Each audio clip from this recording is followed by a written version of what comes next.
अरे लो भाई रोहित शर्मा, हमने तो लगा लिया कान के हाथ संन्यास ले जाएंगे, लेकिन कभी इंडिया में खेलने नहीं आएंगे।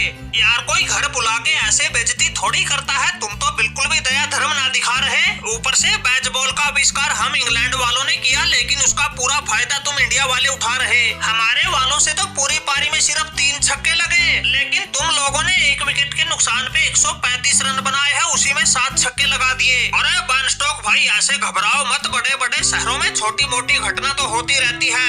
अरे माना कि हमारे कुलदीप यादव और अश्विन अन्ना ने तुम लोगों को पहली पारी में सिर्फ 218 रन पर निपटा के तुम्हारे हार की नींव तो पहले ही दिन डाल दी है। फिर बचा कुचा काम हमारे बल्लेबाज कर रहे हैं। पहले जायसवाल ने तूफानी अंदाज में 58 गेंद पे 57 रन बनाए, 5 चौके 3 छक्के लगाए। मैंने भी 50 पूरा कर लिया है, 6 चौके ही दिन डाल दी है। फिर बचा कुचा काम हमारे बल्लेबाज कर रहे हैं। पहले जायसवाल ने तूफानी अंदाज में 58 गेंद पे 57 रन बनाए, 5 चौके 3 छक्के लगाए। मैंने भी 50 पूरा कर लिया है, 6 चौके 2 छक्कों के साथ 52 रन बना के खेल रहा हूँ। अरे रोहित भाई यही तो समस्या हो गई, काबू तो तुम्हारा वो जायसवाल ही नहीं आता था।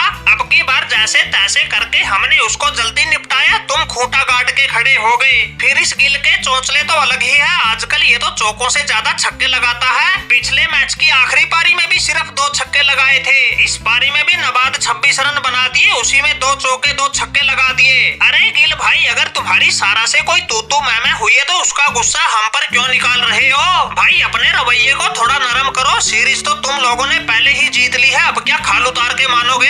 अरे देख भाई बेन स्टोक, इसमें हमारा कोई कसूर ना है, तुम तो गलत टाइम पे फंस गए। भाई कुछ एक दिन पहले हमारा बल्ला थोड़ा खामोश क्या हुआ, लोगों ने हमारी टीम में सिलेक्शन पर ही सवाल उठाने शुरू कर दिए। इसलिए भाई हमारा तो पारा कई दिन से चढ़ा हुआ था। तुम लोगों ने हमारे जायसवाल भाई को स्टंप आउट करके उससे तो पीछा छुड़ा लिया, लेकिन अब रोहित शर्मा और गिल के आंधी तूफान से नहीं बचोगे। अभी तक तो क्रीज पर हम ही खड़े हैं, उसके बाद भाई सरफराज खान और ध्रुव जुरेल जैसे आने बाकी है। और जो तुम लोगों की पहले दिन लंका लगाई है, ये तो हमारे तूफानी खेल की सिर्फ झांकी है। वो तो शुक्र है तुम्हारे जैक क्रोली का बल्ला चल गया, वो 79 रन की पारी खेल गया, इसलिए तुम्हारा स्कोर ये 218 रन तक पहुंच गया। वरना हमारे कुलदीप यादव और अश्विन भाई ने अपनी फिरकी को ऐसा घुमा दिया था, तुम्हारे सभी बल्लेबाजों को अपनी उंगलियों पर नचा दिया था।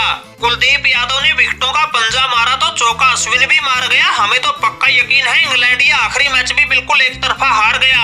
अरे यही तो मुसीबत बनी हुई है, हार जीत तो देखी जाए, तुम लोग तो हमें मुकाबले में ही नहीं आने दे रहे। अरे क्यों भाई? कुलदीप यादव माना कि अश्विन का तो 100वां टेस्ट मैच था, ये तो कुछ बड़ा करने के चक्कर में 4 विकेट ले गया, लेकिन भाई तुम हमारी इंग्लैंड पर कहर बन के क्यों टूटे?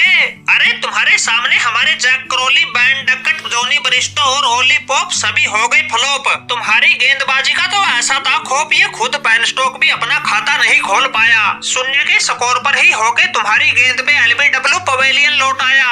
अरे बेन स्टोक भाई लगता है तुम लोगों को पता नहीं, जब कुलदीप यादव की फिरकी घूमती है तो ऐसे ही गिल्लियां बिखरती है। अरे तुम लोगों ने शुरुआत तो अच्छी की थी, लेकिन भाई कुलदीप यादव के लपेटे में आ गए, इसलिए तुम्हारा इतना बुरा हाल हो गया। और हमारे सामने आते ही तुम्हारे बड़े से बड़े बल्लेबाज का भाग्य भी सो गया। तुम फिरंगियों की कमर तो मैंने और अश्विन ने ही तोड़ दी थी, फिर रही सही कसर हमारे बल्लेबाजों ने पूरी कर दी। पहले तुम्हारे गेंदबाजों को जायसवाल ने खूब धोया, अब ये रोहित शर्मा और हमारा गिल तुम्हें बख्शने के बिल्कुल भी मूड में नहीं है। फिर हमारी भी बल्लेबाजी आनी बाकी है। पिछले कई मैचों से हम तो भाई गेंदबाजी से ज्यादा बल्लेबाजी में कमाल दिखा रहे हैं। अब तुम खुद ही अंदाजा लगा लो, हमने तुम्हारा गेंदबाजी में ही यही हाल किया है, तो फिर बल्लेबाजी में क्या करूंगा? अरे रोहित शर्मा कप्तान साहब, तुम देखते रहना, इन फिरंगियों को आखिरी टेस्ट मैच में ऐसा मजा चखाएंगे, इनको पारी की हार से हराएंगे।